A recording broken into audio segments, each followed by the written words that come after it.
C'est une œuvre vivante, une coiffure insolite, en majesté. Son auteur coiffe d'habitude des stars.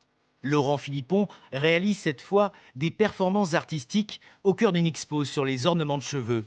Il y a toutes sortes d'ornements, des piques, des peignes, des barrettes, qui nous permettent de faire toutes sortes de créations sur les têtes, quoi. Cette collection de peignes d'ici et d'ailleurs est sûrement l'une des plus importantes au monde.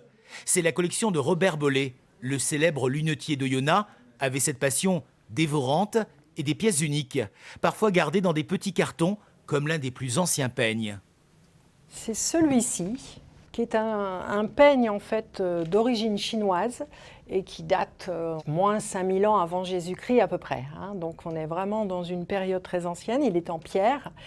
Et ça avait forcément une fonction qui n'était pas de coiffer, mais plutôt un rituel lié souvent à la mort. L'Asie en fera un outil de beauté. En témoignent ces parures chinoises antiques faites de plumes de martin pêcheur. Au Japon, le peigne allait savamment retenir la lourde chevelure des geishas. Tout un art. C'est ainsi qu'il ne s'est plus limité à peigner, qu'il s'est imposé en accessoire de mode, parfois olé olé. C'est le peigne mantille, qui est né à peu près au XVe siècle en Espagne. On se fichait l'ornement de coiffure et la mantille qui était portée dessus.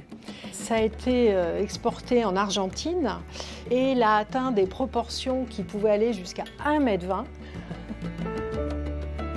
Bois, os, ivoire, cornes, écailles de tortue, les dents du peigne sont de différentes matières comme autant de cultures et d'histoires. Donc ici, en fait, on est sur des peignes qui viennent de l'île de Timor, en Indonésie, qui favorisent un peu le lien avec les ancêtres. Une antenne pour rester en lien. Quant à l'Afrique, le peigne y a encore un rôle social. L'objet est tour à tour signe de pouvoir ou de fécondité. Et dire qu'en Occident, on a d'abord fabriqué des peignes pour chercher des poux. L'avenir d'un objet ne tient parfois qu'à un cheveu.